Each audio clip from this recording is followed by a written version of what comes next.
네, 반갑습니다. 오늘은 저번에 제가 작가님, 인타이어 작가님의 그런 인상적인 스토리를 꼭 들어보라고 추천해드렸던 생각 에너지 책 다시 가지고 왔고요. 불균형에 관한 내용이고요. 오늘은 첫 번째, 이 책의 첫 번째 영상에 윈타이어님께서 어떻게 해서 깨달음을 얻고 그렇게 큰 성공까지 이루게 되셨는지를 자세하게 제가 이제 소개해드렸어요. 책에 나오는 거를. 그래서 꼭 들어보셨으면 좋겠어요. 자신을 고아원에 버린 부모님을 그 무덤에서, 아버지의 무덤에서 다시 만났을 때 분노와 그런 비난과 원망이 아닌 그 진심 어린 용서, 그 용서를 통해서 내면의 평화와 평온을 찾고 그것으로 인해서 다시 엄청난 행운과 성공을 불러들이는 그런 그 저자분의 스토리가 있습니다. 네, 오늘은 140쪽 균형 불균형에 대한 얘기가 나오고요. 그러니까 그 리얼리티 트랜서핑 내용이 좀 떠오르는 내용이었습니다. 네, 간단하게 소개해드릴게요. 불균형은 어떤 모습으로 오는가? 물질 세계의 생활의 에너지를 집중해서 사용하면 물질에 대해 끝없이 걱정하게 된다. 인생의 게임에서 단 한 번도 이기지 못했다는 생각을 하게 되고 가진 것이나 갖지 못한 것에만 생각 에너지를 집중한다.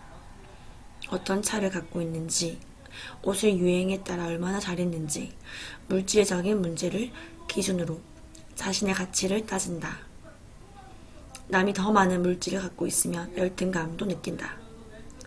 정신과 물질의 불균형은 빚을 지는 것이 일상이 된다는 의미와 같다. 더 크고 좋고 비싼 물건을 갖고 싶은 바람은 빚과 더 큰 경제적인 부담으로 이어진다. 그리고 머지않아 빚이 물건을 구입할 능력을 앞지르게 된다. 정신을 완전히 무시하고 몸에만 열중하면 남을 이겨 1등이 되고 남과 자신을 비교하는 데만 집중하게 된다.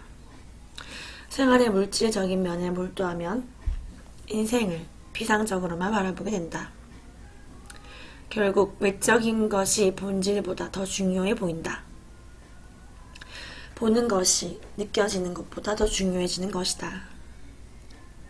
남의 생각이 가장 중요한 판단 기준이 되며 외적으로 세워진 기준을 얼마나 따라잡느냐가 가장 중요한 문제가 된다. 지금 현 시대를 사는 대부분의 사람들이 이렇게 살고 있는 것 같아요. 그죠? 정신과 물질의 불균형은 돈 문제에 많은 시간과 생각 에너지를 허비하게 만든다. 돈은 행복, 내면의 평화, 인간으로서 자신의 가치 등 모든 것을 평가하는 가장 중요하고 유일한 기준이 된다. 당신의 내면 세계는 비용과 현금의 가치에 대한 생각으로 가득하다. 당신이 저울의 한쪽이 외모, 성공, 소유물, 그것을 가장 중요하게 여기는 생각들로 기울어져 있다. 이런 생각은 당신이 어디에 살든지 지금 이곳이 천국이라는 것을 깨닫지 못하게 막는다.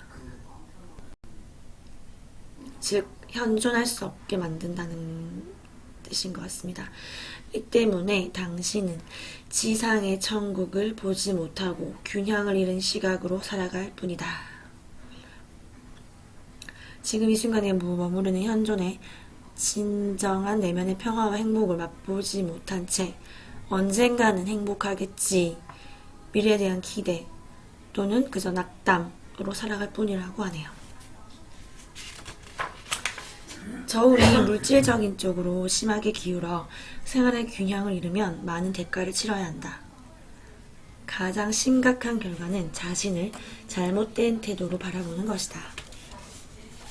진정한 본질은 물질적인 것이 아니라 정신적인 것이지만 이를 알지 못한다.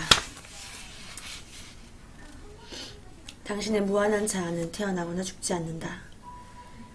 저울이 물질 세계 쪽으로 기울면 변덕스러운 불안정한 동맹에 영원히 참여하는 것과 같다. 몸, 소유물, 성공, 돈은 모두 헛된 것들이다. 그것들을 비바람처럼 왔다가 사라진다. 외모든 많은 돈이든 얻었다고 생각할 때마다 변하기 마련이다.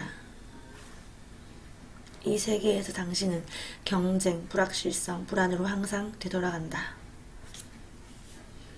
불안이라는 에너지는 정말 많은 사람들이 겪고 있는 그런 부정적인 감정인 것 같아요.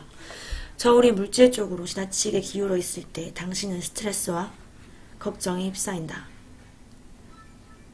외모와 남의 시선에 대한 집착은 시간이 지나면서 고통과 분노로 변하며 스스로 진정한 나라고 생각한 모습을 영원히 되찾을 수 없는 기억 혹은 환영으로만 남는다.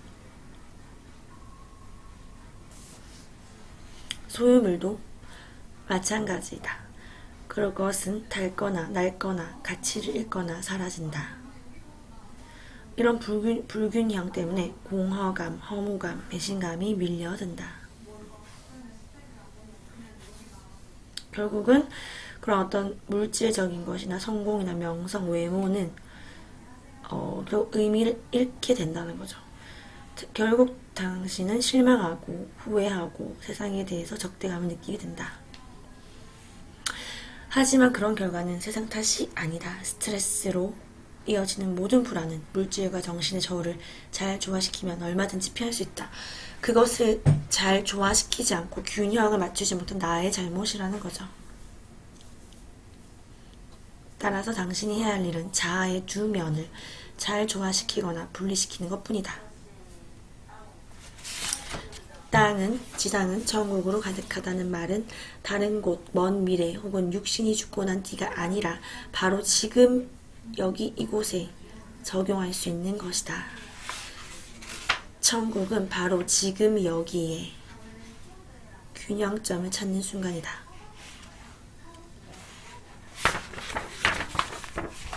네, 그래서 여기 143쪽부터 균형을 찾으라고 하면서 오인다이어님께서 그 구체적인 방법을 이야기하십니다. 자연은 정신적인 그런 우리가 물질적인 것을 걸러내는 그런 정신적 에너지로 채울 수 있는 그런 정말 좋은 장소죠. 그렇게 말씀하셨고, 사람들에게서는 이제 그런 새로운 안경을 쓰는 거죠. 그리고 사건들, 그리고 결론적으로 정신과 형태가 균형을 이룰 때 인생의 모습까지 소개하고 있습니다.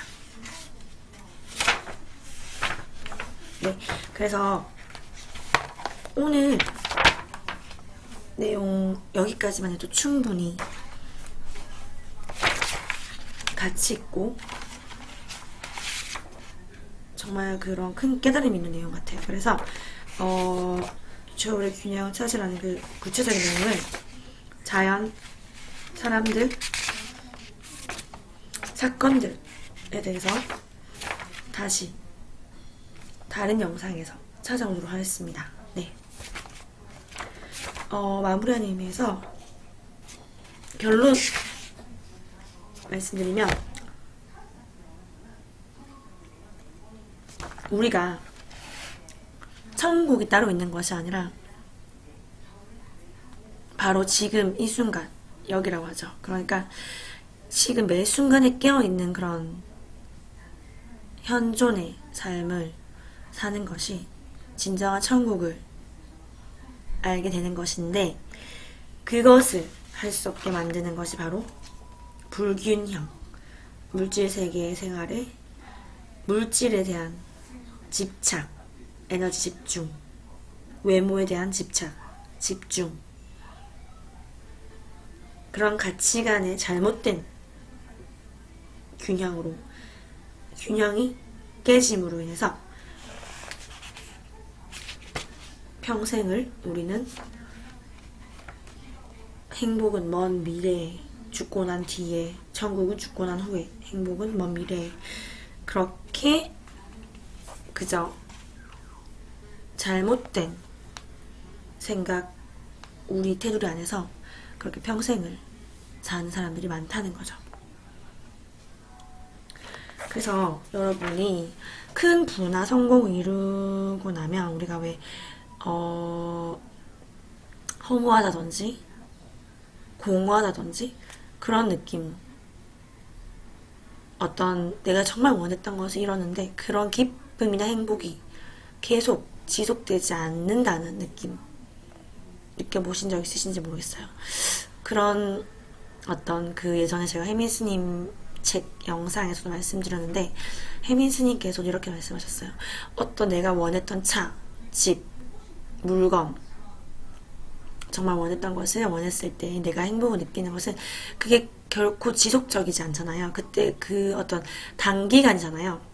뭐 1년 동안 그것 때문에 행복하다고 하더라도 그것도 사실 길다고 할 정도로 단기간인데, 그 이유는 그 내가 원했던 내 마음의 집착을, 그 물건에 대한 내 마음의 집착을 그것을 가짐으로써 내려놓을 수 있게 돼서 그 순간 때문에 그 마음이 행복해지는 것이지 결코 그 물질을 얻었기 때문이 아니라고 그렇게 말씀을 하셨습니다.